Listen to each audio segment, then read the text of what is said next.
Quran. What is that? First of all, it begins with the man you all know called Muhammad.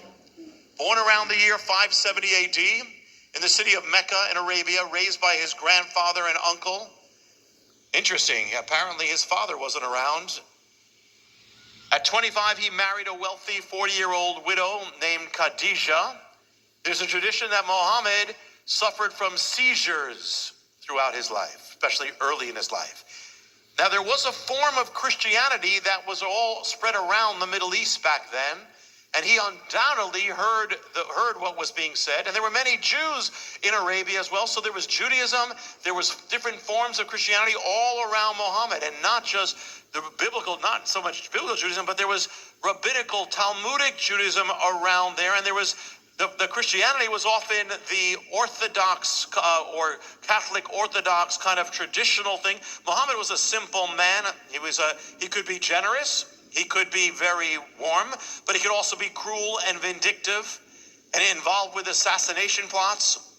He tended to be carnal, which helps explain why the Islamic view of heaven is actually very carnal, not spiritual. We read that he married a girl named Aisha, who was 6 years old when they married, consummated the union when she was 9. He could be gentle. I mean, this is just history. Could be gentle, he could be violent. The same Muhammad, he grew to reject polytheism and idolatry around him of the Arabs, but he was hearing the Bible, or he was hearing things about the prophets. He was hearing things from Judaism. He was hearing things from the Christianity of that day. Islamic writing records he had his first vision when he was around age 40. And Muhammad was unsure of the vision that came, the voices he was hearing. He himself thought it was a demon speaking to him. A jinn. We get the word genie from that. That's a demon. When you hear about the genie in the bottle, that's an Arabic demon. The thought came to him that he was possessed. He was going to throw himself over a cliff. And then he said he heard a voice hailing him as an apostle of God, and then he didn't do it. Still, he was convinced, still wasn't sure that he wasn't possessed.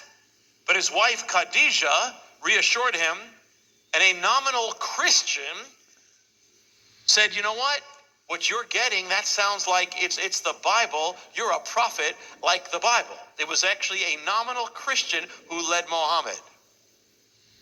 So with that encouragement, he started interpreting the voices and the visions, what he was seeing, as identical with when God spoke to the prophets.